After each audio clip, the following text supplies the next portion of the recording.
Mafotografa ndio watu ambao yani muda wote ana picha yako na edit.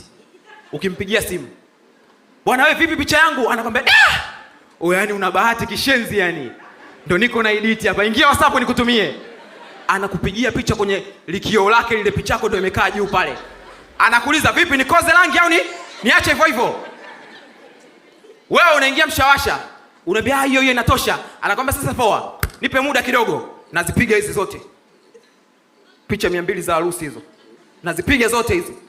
Anazipiga, ukimpigia simu, kaka vipi? Anasema TANESCO sasa amekata umeme mwanangu.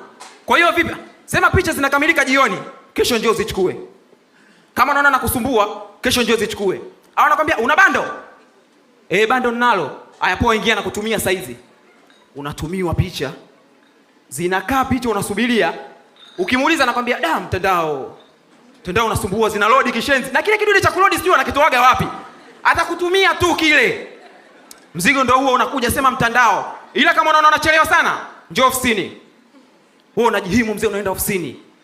Ukifika akose soundi. Wewe ndio ile harusi ya juzi? Sasa anavuta simu. Majidi? Umeondoka na nani hii external ya kijani? Sasa kaka, si nilikwambia kaka kuna mteja anakuja kuchukua. Sasa uko wapi? Ndio niko naelekea Kimara. Sasa Kimara unarudi saa ngapi? Anakugeukia. Una haraka sana? Unamwambia hapana. Sasa sikiliza, hiyo mteja anahitaji, hebu fanya rudi kaka, ndo naenda kupiga picha saa hizi. Anakwambia basi saa ngapi unarudi? Saa 10:10. Kaka, saa 10:10 utakuwa na muda?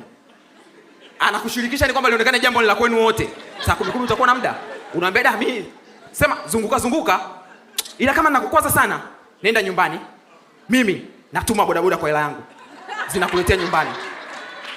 That was my time. Papa galo lipopoa wizi walikuwa ni wewe. Mimi ndakuita kukupunja kabisa na kufa.